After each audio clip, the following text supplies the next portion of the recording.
Assalamualaikum warahmatullahi wabarakatuh. Selamat siang. Selamat berjumpa kembali dalam pembelajaran pendidikan Pancasila, bahan ajar kurikulum Merdeka fase E untuk SMA kelas 10.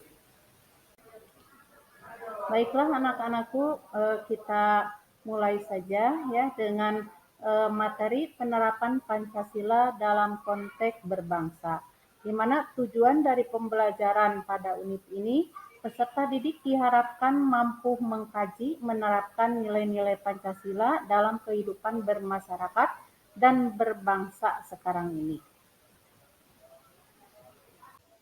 Ya, anak-anakku mungkin kita sering mendengar kata Pancasila ya, dan semua orang mungkin tahu apa itu yang namanya Pancasila. Jadi Pancasila itu kedengarannya mungkin bukan hal yang asing gitu ya.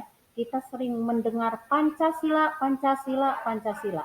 Nah, tetapi Pancasila tadi yang kita sering dengar itu bukan hanya untuk dihafal saja, melainkan juga harus bisa diterapkan di dalam kehidupan sehari-hari. Nah, tetapi ketika harus menerapkan nilai Pancasila dalam kehidupan sehari-hari, kadang kita merasa bingung, ya. Apa yang harus kita terapkan kalau kita belum memahami isi dari masing-masing sila tersebut. Nah, maka oleh sebab itu, mari kita pahami isi dari Pancasila tadi ya. Yang pertama, sila ke-1 yaitu ketuhanan yang Maha Esa. Dalam konteks kehidupan berbangsa, sila pertama ini merefleksikan bahwa bangsa Indonesia adalah bangsa yang percaya terhadap Tuhan yang Maha Esa, sehingga ia dapat melaksanakan ajaran-ajaran agamanya secara nyaman, seksama, tanpa mengalami gangguan. Tetapi dalam kenyataannya masih banyak hal-hal di dalam pelaksanaan sila pertama ini terdapat gangguan-gangguan ya, di antaranya adanya intoleransi terhadap keyakinan yang berbeda, ataupun ketika kita melaksanakan beribadah kita diganggu oleh orang lain. Nah, itu tidak boleh, maka kita harus menghilangkan rasa intoleransi tadi.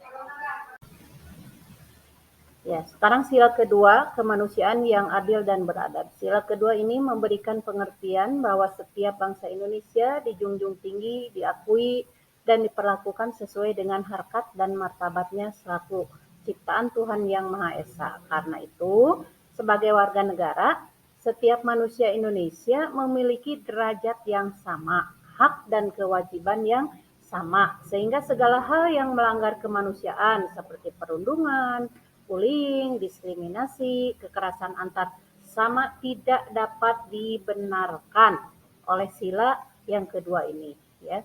Nah, sila yang kedua ini juga secara eksplisit menyebutkan kata adil dan beradab, yang berarti bahwa seluruh manusia terhadap sesama manusia harus adil sesuai dengan moral, etis, dan adab yang berlaku ya.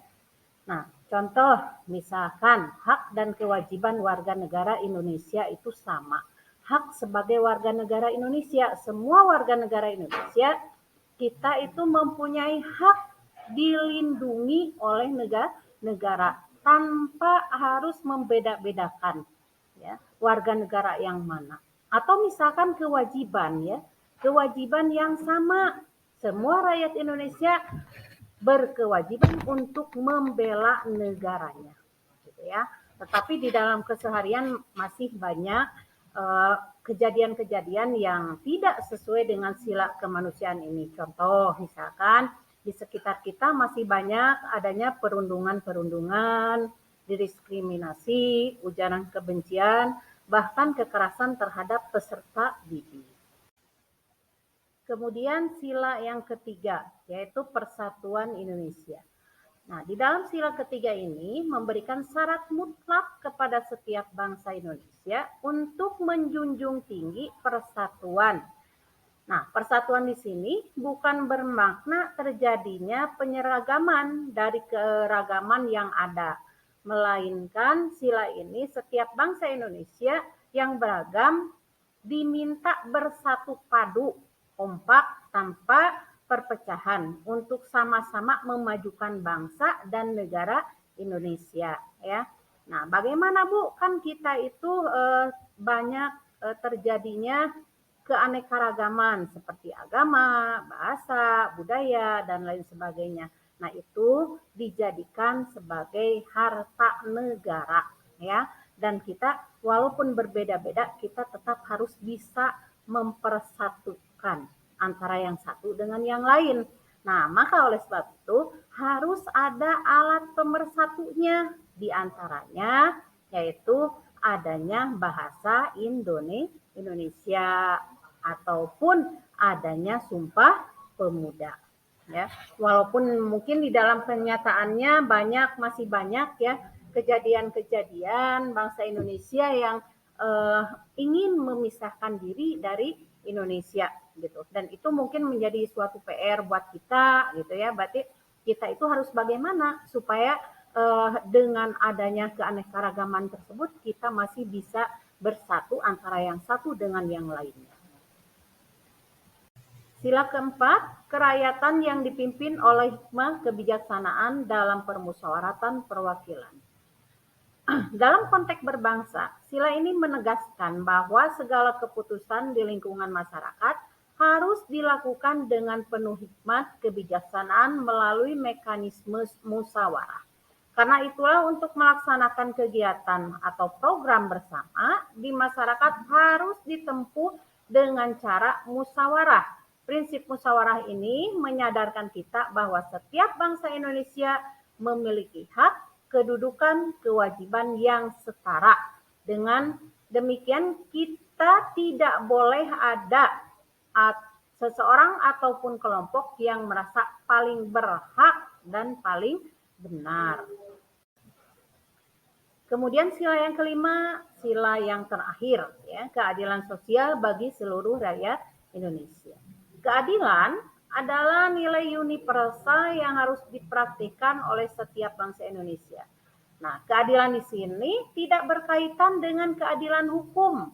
Dalam konteks keadilan berbangsa, keadilan dapat bermakna bahwa setiap bangsa Indonesia berada dalam posisi setara, baik terkait dengan harkat, martabat, hak, dan kewajibannya.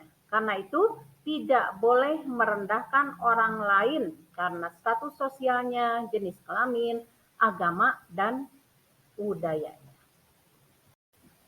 Ya, baiklah, mungkin materinya Ibu cukupkan dulu sampai di sini. Terima kasih atas perhatiannya. Wabillahi taufiq wal hidayah. Wassalamualaikum warahmatullahi wabarakatuh.